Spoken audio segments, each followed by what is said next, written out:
This is my audience, all over 18.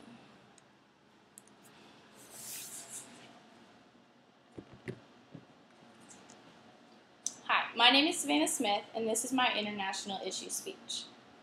Sabine was 23 when her parents gave her to another family as partial payment for a used car. She was a domestic slave for 3 years and took care of 7 children. Sabine was burnt with an iron, stripped of her identity, and beaten and chained to a shed. When she finally fell ill, her parents dropped her off outside of a Paris hospital. She weighed 84 pounds and had no teeth. Sabine was so mutilated that she needed corrective surgery. Believe it or not, Sabine's story is one of this century. What happened to her may seem obsolete, but human trafficking has not gone away. As a whole, the world has taken great strides in recognizing human trafficking, but the need for action is even greater. In this speech, I will clarify the term of human trafficking, how countries are held accountable, how different countries are doing to combat human trafficking, and what some of the misconceptions are about human trafficking. First off, let me describe human trafficking. Human trafficking can be described as trafficking in persons or human trafficking, which have been used as an umbrella term for activities when one person obtains or holds another person in complete service, including forced labor or involuntary service, results when employers take advantage of workers. This can cause high rates of unemployment, poverty, crime, discrimination, conflict, and even political conflict. Bonded labor, in which the form and force of coercion is used, is the use of a bond. Traffickers or recruiters unlawfully abuse an initial debt that the worker understood as part of the term of unemployment.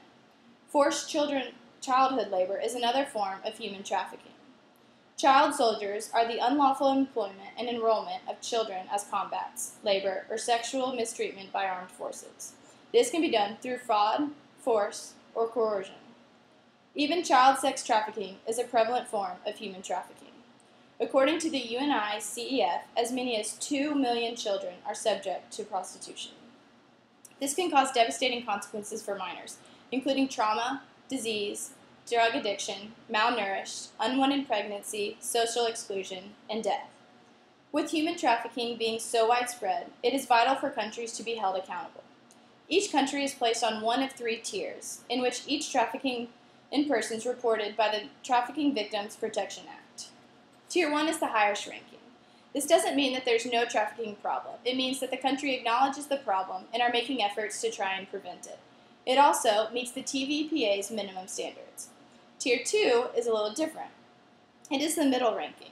They don't fully meet the minimum standards, but they are trying to work to try and correct and meet those standards. Now, Tier 3 is similar to Tier 2, except for they are not making any significant changes to try and correct this.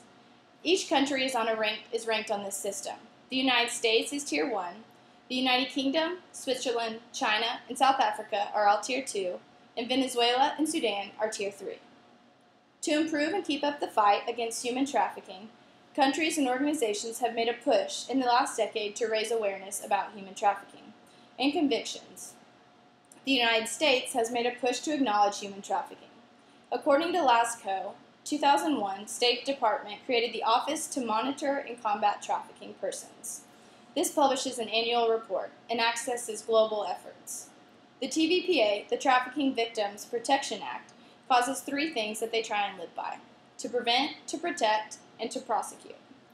Europe is also striving to make efforts on a more pressing issue: Conference on Preventing and Combating Trafficking in Human Beings. This has over 1,000 representatives. They also have a Brussels Declaration, which outlines a set of policies created by the UN, and the UN became a part of this council on May 8, 2003.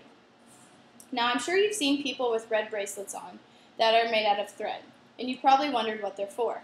The Red Thread Movement is a group that many of you have heard of as well.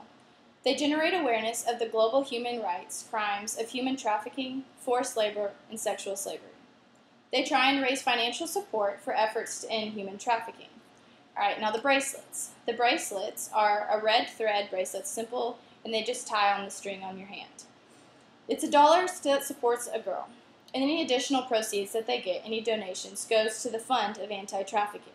And the bracelets are just a symbol of awareness for people to try and prevent human trafficking. The Not for Sale campaign is another group dedicated to informing the world about human trafficking and devoting their time and efforts to combating the issue. It's similar to the Red Thread movement, except for they actually have a slave map as a feature to try and distinguish where all this is happening. Raising awareness is extremely important, but what is more important is that the citizens know fact from fiction. David Feingold addresses many misconceptions in his article, Human Trafficking. The sex trade is not the only form of human trafficking.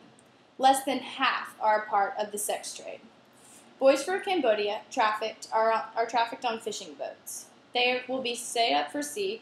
They will stay there for over 2 years, and 10% of them never return. And if they become ill, they are just thrown overboard. Tightening borders will not necessarily stop trafficking.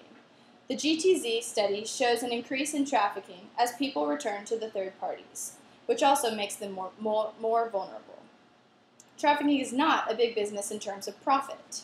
It is mostly just a disorganized crime. The United Nations Office on Drugs and Crime say that $7 billion annually go to human trafficking, which is compared to illicit drugs, which go for $32 billion annually. Poverty is not the only cause of human trafficking.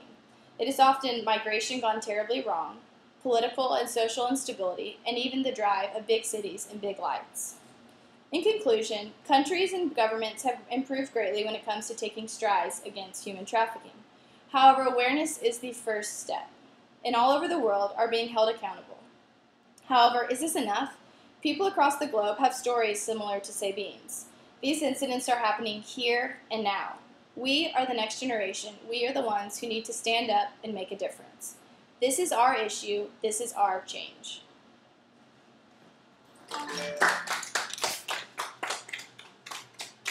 And that's my